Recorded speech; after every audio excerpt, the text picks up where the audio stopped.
someone asked this question, I believe it was last week or the week before. They're in a mixed community of I guess you could say Christians and Messianics and Jews, and they're getting a lot of I guess you could say negative feed from the Christians and Messianics and how the Jews look down upon Gentiles. And so this person is actually wondering how does Judaism view a righteous Gentile, someone who just, I don't necessarily want to convert, but I do want to serve Hashem as I am.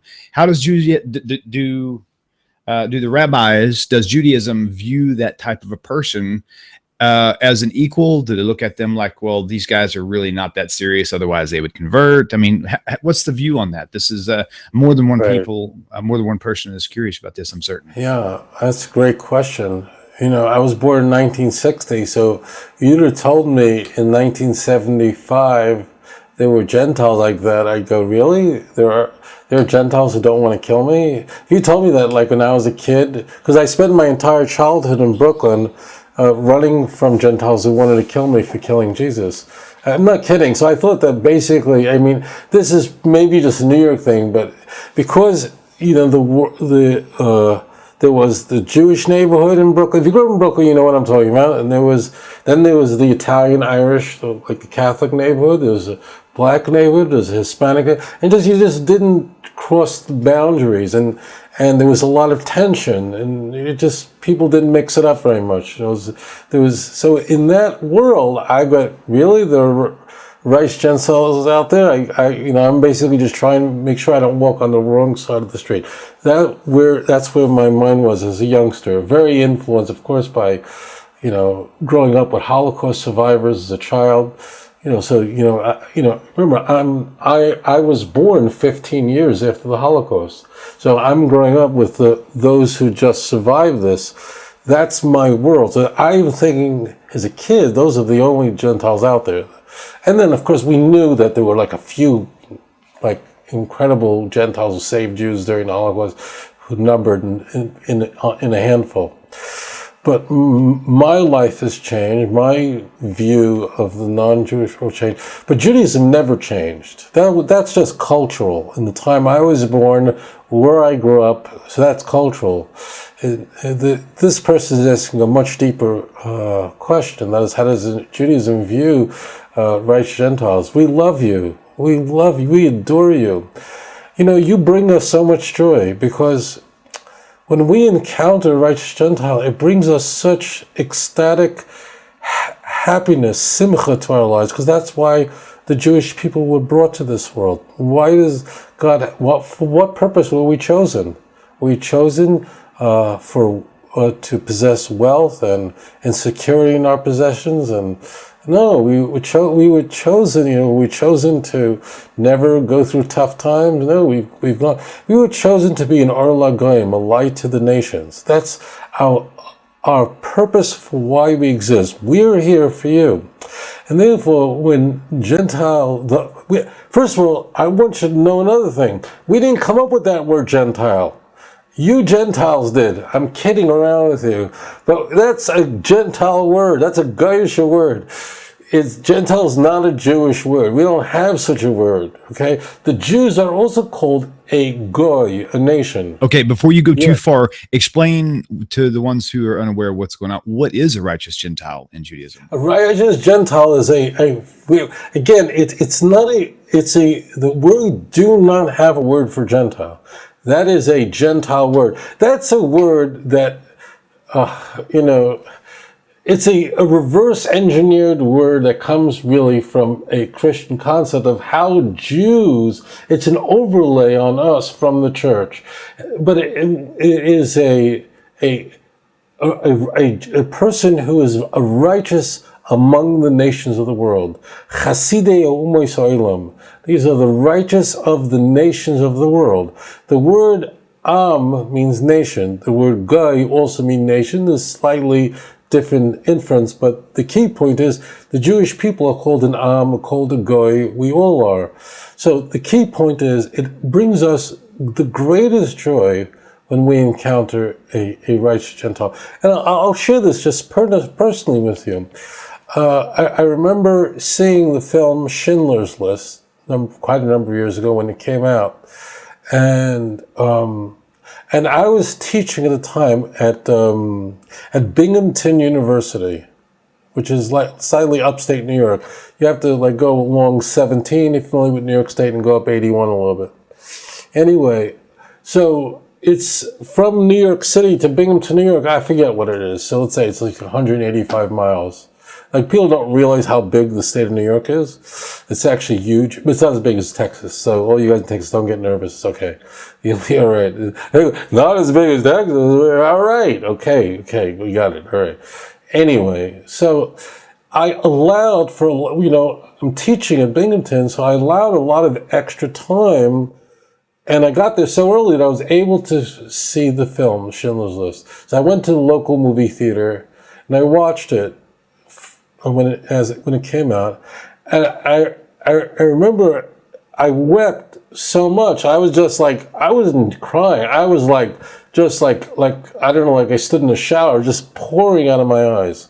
Now, I want to share this point with you.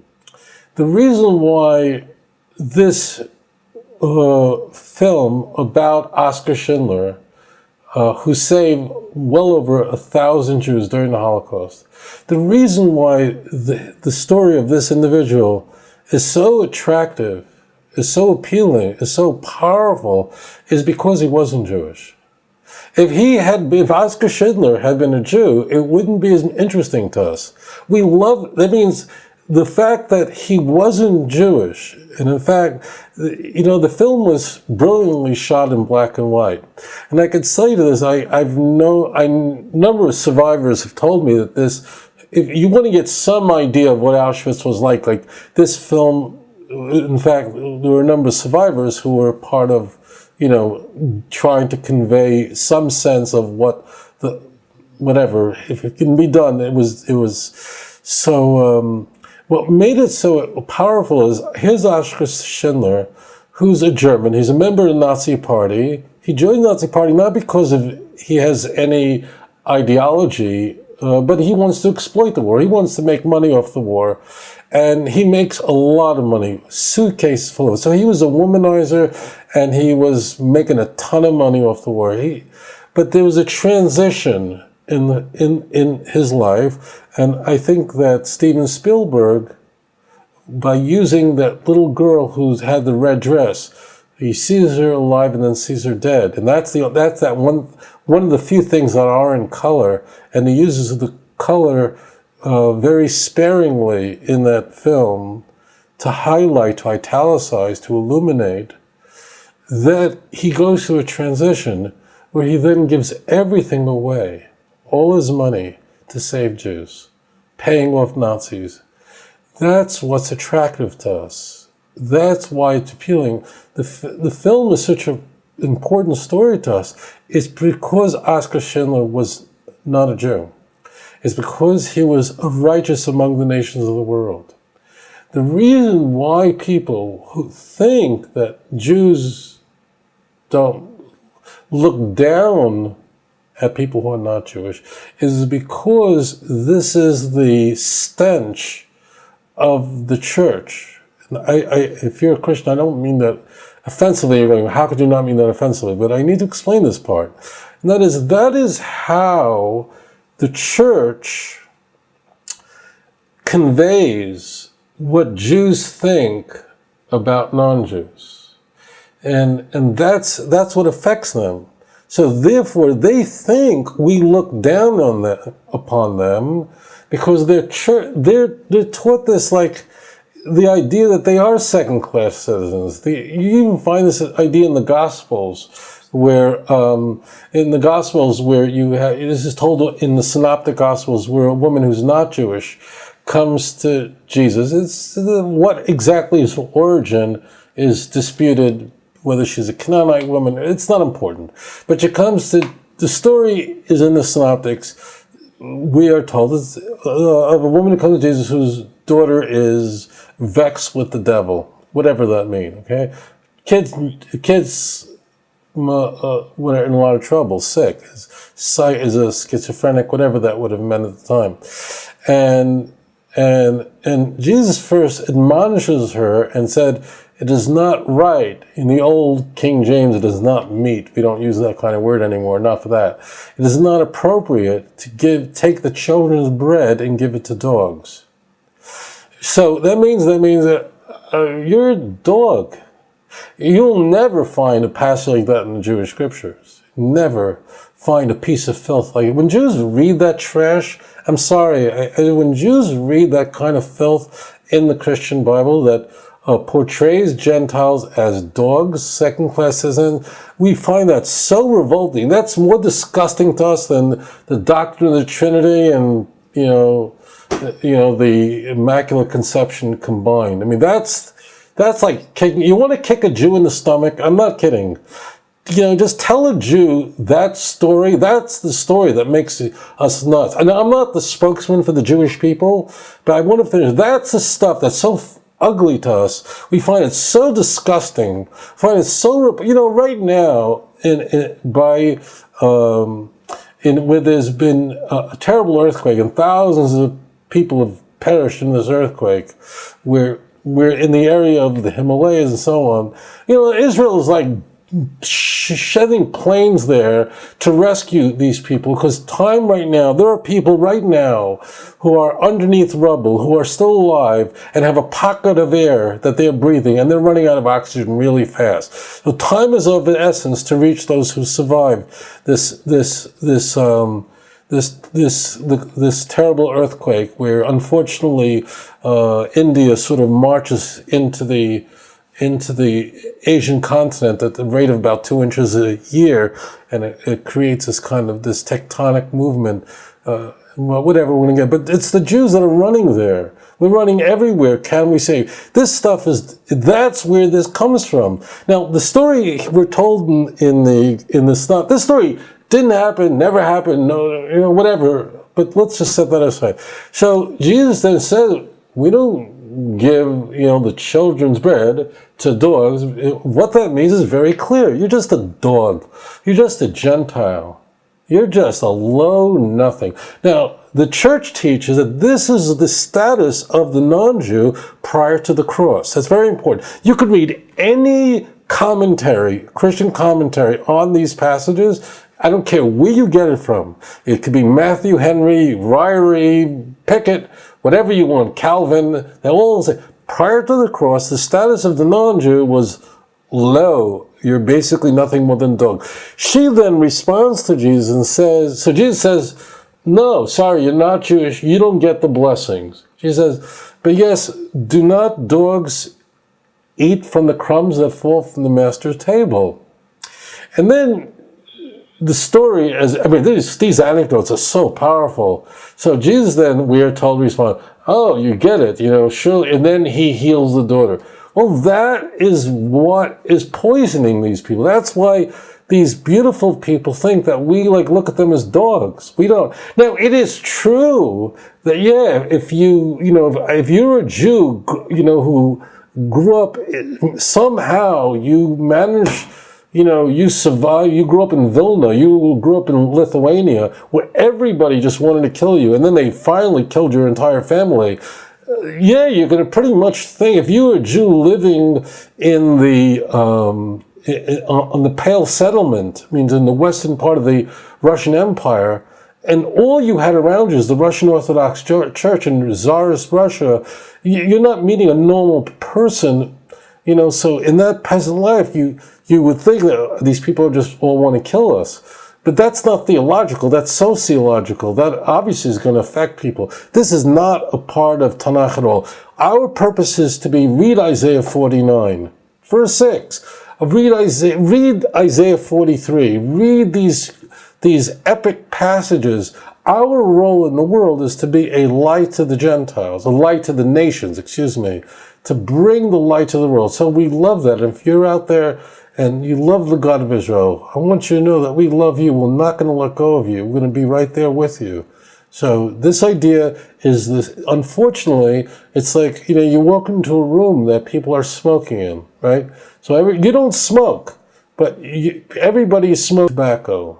And that's what this is. This is that smell that people bring with them after they've left the church. And it's the stench.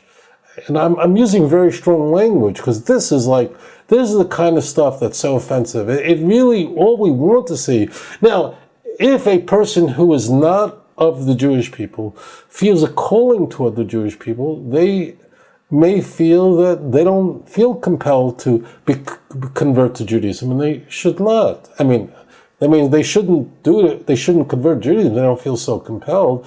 A person should be righteous among the nations, and observe the 7 Noahide laws. And you can look that up. There's an enormous amount of literature on that. It's a separate question. There are some people who feel this just very compelled to be Jewish. It's not they're obligated, they just feel. So I would say 2 things to you. Number 1, check your genealogy. Research your mother's matrilineal biological genealogy. I would do that really fast, and I would go on a website like jewishgen.org and research your genealogy, maybe hire a genealogist. You might very well find out you are Jewish, or you may want to then consider converting to Judaism if you feel compelled to do that. That's your decision. If you feel compelled to convert to Judaism, it's your job to move ahead with that. The rabbi will want to slow you down. That's his job. That's not your business. Your job from your end is to move ahead with that process. And if you feel so called, if you feel so strongly pulled towards the children of Israel, because you may be the son of the strangers, the B'nai Necha that's discussed in Isaiah 56. That is, there are many Jews who just got baptized, were forced to convert for whatever reason. They were fleeing someone, and they kept it a secret. And now it's 5 generations later, and people now are strangers. They're really a part of the Jewish people. They don't know it. You know, we had the Secretary of State, Madeleine Albright. She claims, I'll take her word for it, that she discovered during her tenure when she was serving as the secretary, that she discovered that she was Jewish. There was just a lot of folks like that. A senator from Virginia, Allen, I forget his name, they discovered they're Jewish as adults. And people just find out. My great-grandparents didn't want to say anything because they wanted to make sure we survived or were accepted. So there's yes, of course, that's, to a Jew, that's nothing more appealing than watch a person of the nations rise up.